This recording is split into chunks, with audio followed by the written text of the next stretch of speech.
Welcome to the Banker Lamp. Please enjoy the video. Hello, adventurers. In this video, I will explain how to get an advanced oxygen tank in Fisch. This essential item will greatly enhance your exploration. First, you need to start your journey by heading to the Northern Expedition area. You can easily reach this exciting new region by locating and entering the large portal found within Moosewood Village. Prepare for an exciting climb ahead. Once you arrive in the Northern Expedition, your next step is to navigate the challenging terrain. You will need to ascend through several campsites as you climb the northern summit.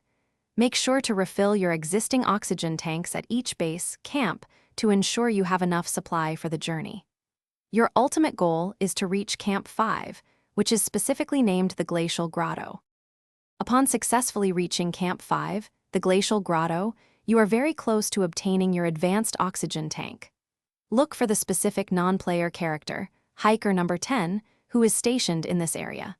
This is the only way to acquire the tank. You can purchase the advanced oxygen tank directly from Hiker number 10 for a price of 25,000 cash. Make sure you have enough currency. Congratulations on acquiring your advanced oxygen tank. This powerful upgrade offers the longest oxygen supply duration in the game, making it an indispensable tool for deep exploration. It is a direct improvement over the intermediate oxygen tank. Equipping this tank is highly recommended to ensure your survival and success when venturing to the highest and most challenging peaks of the northern summit. Thanks for watching. If this was helpful, leave a like and consider subscribing. See you next time.